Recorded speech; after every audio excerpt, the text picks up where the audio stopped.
ওম শান্তি। 19 মে 2025 সাকাৰ মহাবাক্যৰ সম্পূৰ্ণ সাৰ কথা। মৰমৰ সন্তানসকল, শ্ৰীমতেহে তোমালোকক শ্ৰেষ্ঠ কৰি তুলিব, সেয়েহে শ্ৰীমত পাহৰি নাযাবা। নিজৰ মত এৰি এজন পিতাৰ মতত চলা।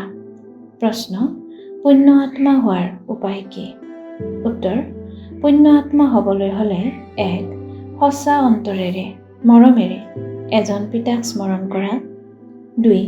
কৰ্মেন্দ্ৰিয়ৰ দ্বাৰা কোনো বিকৰ্ম নকৰিবা। সকলোকে মাৰ্গদৰ্শন কৰা।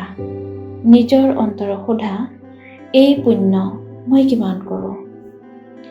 নিজক পৰীক্ষা কৰা, এনেকুৱা যাতে একো কৰ্ম নহয় যাৰ 100 গুণ শাস্তি খাবলগীয়া হয়। গতিকে পৰীক্ষা কৰিলে পুণ্য আত্মা হৈ যাবাগৈ।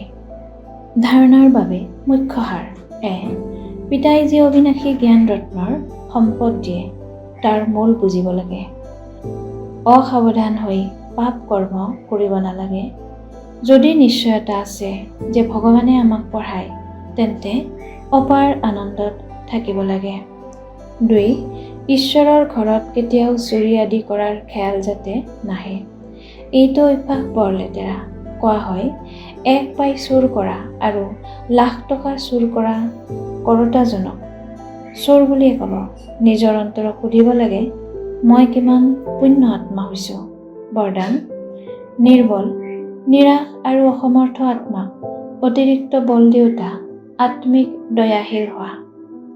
বিস্তাৰ: যিসকল আত্মিক দয়াশীল আত্মা, তেওঁলোক সদায় মহাদানী হৈ একেবাৰে নিৰাশ হৈ যোৱাজনৰ ভিতৰতো আশাৰ সঞ্চাৰ কৰি দিয়ে। নিৰ্বলীক বলৱান কৰি দিয়ে। দান সদায় গৰীবক, নিঃসহায়জনক দিয়া হয়। গতিকে যিসকল নিৰ্বল, নিৰাশ আৰু অসমৰ্থ প্ৰজাৰ গুণধাৰী আত্মা আছে, তেওঁলোকৰ প্ৰতি আত্মিক দয়াশীল হৈ মহাদানী হোৱা। পৰস্পৰ ইজন সিজনৰ প্ৰতি মহাদানী নহয়, সেয়াতো সহযোগী, সংগী, ভাই ভাই হোৱা, সমপৰ্যায়ৰ পুৰুষাৰ্থী হোৱা। সহযোগ দিয়া, দান নহয়। শ্লোগান: সদায় এজন পিতাৰ শ্ৰেষ্ঠ সংগত থকা, তেতিয়া অন্য কাৰো সংগৰ ৰঙে প্ৰভাৱিত কৰিব নোৱাৰে।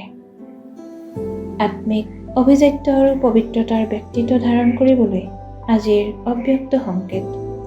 পবিত্ৰতাৰ লগতে চেহেৰা আৰু চলনত আত্মিকতাৰ ব্যক্তিত্ব ধাৰণ কৰি এই উচ্চ ব্যক্তিত্বৰ আত্মিক নিচাত থকা নিজৰ আত্মিক ব্যক্তিত্বৰ স্মৃতিত ৰাখি সদায় প্ৰসন্ন চিত্ত হৈ থকা, তেতিয়া সকলো প্ৰশ্ন সমাপ্ত হৈ যাব।